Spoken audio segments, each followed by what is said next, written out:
परमेश्वर के स्वर्गदूतों को वश में कर लेना।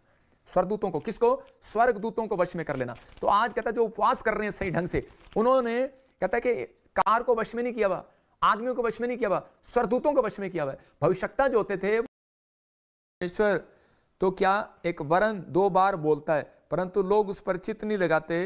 तो मैं ऐसे कहीं एक जगह और देख रहा था कि बाइबल में क्लियर लिखा, वहां पर कह रहा अय्यूब तूने, कहता है कि मैंने पृथ्वी को तेरे वश में कर दिया। वश में, किस लिए वश में कर दिया? क्योंकि उपवास में चला गया। कौन चला गया? अय्यूब उपवास प्रार्थनाओं में चला गया। और जब वो उपवास प्रार्थनाओं में चला गया तो उसने क्लियर किया उसके लिए, कह रहा कि मैंने तेरे लिए, कह रहा कि इन सब।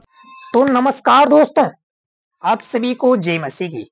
दोस्तों आज का वीडियो बहुत ही इंपॉर्टेंट होने वाला है। वीडियो को लाइक कर देना, चैनल पर नहीं तो चैनल को सब्सक्राइब करके बेल घंटी प्रेस कर देना, ताकि हमारे अगले आने वाले वीडियो आपके साथ तुरंत मिल सके। को कह रहा कि वश में कर दिया। तो मतलब कि आज परमेश्वर जो है उन लोगों के लिए बात कर रहा है, कह रहा है, लेकिन लिखा यहाँ पर परंतु मनुष्य छूछा और निर्बुद्धि होता है, क्योंकि मनुष्य जन्म ही से जंगली गधे के बच्चे के समान होता है। 11 के 12 में लिखा अय्यूब में कि एक मनुष्य जो है जन्म से गधी के बच्चे के समान होता है। मतलब कि आज बहुत सारे लोग जो है कि अपने आप को साइंटिस्ट समझते हैं, पैदा होने के बाद साइंटिस्ट का लड़का बोलते हैं, पैदा होने के बाद डॉक्टर का लड़का बोलते हैं, पैदा हुआ किसका लड़का पैदा हुआ? इंजीनियर का लड़का पैदा हुआ, डॉक्टर का लड़का पैदा हुआ, अफसर का लड़का पैदा हुआ, किसान का लड़का पैदा हुआ, पास्टर का लड़का पैदा हुआ। लेकिन यहाँ परमेश्वर कह रहा है मनुष्य छूछा है, निर्बुद्धि है, मनुष्य जन्म ही से जंगली गधे के बच्चे के समान है। कह रहा है कि जन्म से गधे के बच्चे के समान है, अकल नहीं है उसको। लेकिन आज भी परमेश्वर का आत्मा अपने लोगों से बात कर रहा है और वो कह रहा है, कहता है कि आपको नॉलेज दे रहा हूं कि मेरे को डॉक्टर की डिग्री दिया गया यूरोप से, लेकिन मैं उन सब चीज़ों को नहीं मानता। मैं ये मानता हूं कि परमेश्वर मुझे बुद्धि दे कि परमेश्वर मैं तुझे प्रसन्न कर सकूं, और इन उपवास में ने परमेश्वर अपने मेरे अंदर वो ताकत दे कि उपवास करने के बाद, इसका मतलब आप जब उपवास करते हैं तो आप अगर आपने उपवास सही ढंग से किया तो बाइबल कहती है कि मतलब वो जब उपवास करते थे तो वो इस तरीके से उपवास रखते थे कि स्वर्गदूत उनके वश में हो जाया करते थे। इसलिए एलीशा आदेश देता था, कह रहा जाओ स्वर्गदूतों उसको ब्लाइंड कर दो। एलीशा आदेश देता था, जाओ स्वर्गदूतों और इसको बचा दो। मतलब वो आदेश देता था। इसलिए परमेश्वर ने कहा मसीह लोगों तुम न्याय करोगे। तो इसका मतलब कि आपको समझना है कि आपके पास, कहता है परमेश्वर की वो पावर है और आप न्याय करेंगे, क्योंकि आप उनको वश में कर सकते हैं। आपके पास एक पावर है और आप उन्हें वश में कर सकते हैं। क्या आप तैयार हैं इस बात के करने के लिए कि मैं वश में कर सकता हूं? तो मैं वो वचन आपको बताऊंगा, लेकिन यहाँ पर क्लियर लिखा है इस बात के लिए परमेश्वर बताता है कि आप ज़्यादा काम कर सकते हैं उपवास के बाद।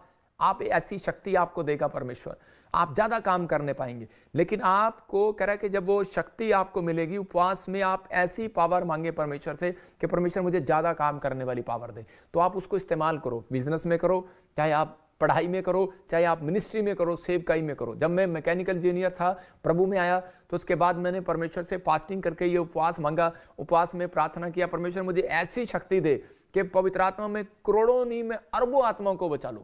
देखो आज मुझे ज्यादा प्रार्थना नहीं करनी पड़ती, आज लोग मेरे पास खुद आते हैं, क्योंकि वो शक्ति खुद काम करती है। आप जब प्रार्थना करेंगे तो उसी समय परमेश्वर से कहेंगे परमेश्वर के मुझे ऐसी शक्ति दे पवित्र आत्मा में कि मैं बिजनेस में ज्यादा काम कर सकूं, तो आपको ग्राहक आपके पास आप नहीं लेकर आएंगे। अभी आपको समझ में आएगा, मैं बताता हूं इस बात के लिए कि आपको वचन समझ में आएगा। नीति वचन निकालो इंग्लिश में प्रॉब्स, और उसका 20 का 14 चैप्टर हम पढ़ेंगे। देखो क्या लिखा 20 का 14 चैप्टर में। हाँ पहले निकालो और पढ़ो। देखो हाँ क्या लिखा, 20 के 14 में लिखा, हाँ मोल लेने के समय ग्राहक अच्छी नहीं कहता है, हाँ परंतु चले जाने पर बड़ाई करता है। कहता है चले जाने के बाद बड़ाई करता है। इसका मतलब कहता है कि ग्राहक पहले कहता है, जो दुकानदार के पास ग्राहक आता है तो कह रहा है कि वो पहले कहता है अच्छी नहीं है, अच्छी नहीं है। क्यों? क्योंकि वो रेट तोड़वा रहा होता है। साड़ी एक उठाई, आपको पता औरतों की आदत, एक साड़ी उठाई, 2 साड़ी उठाई, 3 साड़ी उठाई, अच्छी नहीं है। अगर वो उसने कह दिया ना गलती से कि अच्छी है,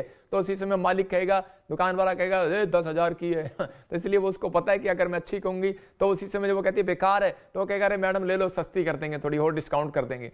तो उसी समय आपको यकीन करना है, कहता है कि उसी समय, लेकिन जब वो ले लेती है तो उसी समय कहती है बड़ाई करते हुए चली जाती है, कहती है कि मैंने आज ठग लिया उसको। लेकिन उसको नहीं पता कि तू उस दुकान पर क्यों गई थी, तू उसी दुकान पर क्यों गई, बाजू वाली दुकान पर क्यों नहीं गई? क्योंकि बाइबल बोलती है, कहते हैं कि आज परमेश्वर ऐसी शक्ति वो आपके अंदर दी हुई है। जो व्यक्ति नम्र होता है ना अपनी लाइफ में, जो व्यक्ति परमेश्वर के कानून को मानता है, चाहे वो हिंदू है, मुसलमान है, सिख है, क्रिश्चियन है, चाहे वो किसी भी धर्म में हो, लेकिन अगर वो थोड़े से कानून को भी मानता है ना परमेश्वर के, तो देखो दुनिया उपवास रखती है, दुनिया नम्र है, दुनिया कुछ ज्ञान परमेश्वर का वो जानती है, लेकिन वो सही ईश्वर का नाम नहीं जानती। लेकिन यहाँ पर कहता है कि परमेश्वर का आत्मा बताता है, कहता है ग्राहकों को यहोवा भेजता है। बाइबल बोलती है ग्राहकों को यहोवा भेजता है। तो इसका मतलब आपकी दुकान पर, आपके बिजनेस पर ग्राहकों को किसने भेजा? मेरे पास जब लोग आते हैं ना, तो मैं ऐसे बोलता हूं, जाओ ग्राहकों, मैंने कहता हूं जाओ स्वर्गदूतों, सारे कस्टमर इसकी दुकान पे भेज दो। और बहुत सारे लोगों की लाइन लग जाती है। आज हम जहां जाते हैं, मैं अगर किसी की दुकान पर चला जाऊं कपड़ा खरीदने, तो मेरा रिकॉर्ड है ये, उसकी दुकान खाली पड़ी होती है तो उसकी दुकान भर जाती है। मतलब अब तो चाहे मैं जाऊंगा तो लोग जाएंगे हमारे पीछे, लेकिन पर पहले की बात बता रहा हूं, 8 साल पहले की बात। तो ये परमेश्वर है। इसका मतलब क्योंकि हमने वश में किए हुए हैं स्वर्गदूतों को, उपवास करके इतना खुश किया हुआ है परमेश्वर ने, हमें वो पावर दी हुई है। तो इसका मतलब उपवास रखना है तो आपको परमेश्वर को खुश करने के लिए करना है, और उपवास करना है तो आपको वो पावर मांगनी है, परमेश्वर मुझे पावर दे उपवास में, मुझे वो शक्ति दे। परमेश्वर मैं ज्यादा काम करूं, बिजनेस के लिए मांग लो, चाहे सेवकाई के लिए मांग लो, पढ़ाई के लिए मांग लो, परमेश्वर का आत्मा बताएगा। जब मैं एक बार मैं इस बात मामले में जिद नहीं करता, बहुत सारे लोग जो हैं वो इसका गलत फायदा उठाते हैं। जब मैंने फास्टिंग किया और उसके बाद फास्टिंग करने के बाद किसी के बारे में बता रहा हूं, एक पति पत्नी थे, और At Kalyan Jewelers, get flat. लोगों के बंधन टूटे हैं, बहुत सारे लोगों को बांझपन का शराब गया, बहुत सारे लोगों को गरीबी का शराब गया, कर्जे का शराब गया। कहता प्रॉफिट जी आप बोलेंगे और हो जाएगा। तो ऐसे ही परमेश्वर उसके लिए रोज बोलता है, लेकिन मैं सोचता था शायद अब ये दोबारा नहीं आएगा, 4 साल हो गए इसको प्रभु काम नहीं कर रहा। लेकिन उसी समय परमेश्वर ने उसकी जिंदगी में काम किया और परमेश्वर ने उसको बताया, कहता है सिर्फ तेरे लिए मैंने काम इसलिए किया क्योंकि तू एक जगह पर खड़ा रहा, अड़ा रहा, टिका रहा। तो इसका मतलब कि परमेश्वर ऐसे लोगों को प्यार करता है कि जो विश्वास करते हैं। तो उसी समय उसको बेटे की आशीष मिला, बिजनेस भी खुला, नई कार भी लिया, घर भी लिया। एक ही साल के अंदर उसके साथ चमत्कार पर चमत्कार होते चले गए। लेकिन कब? जब उसको बेटा हुआ। इसका मतलब कि बेटा होना उसके बाद एक आशीष है।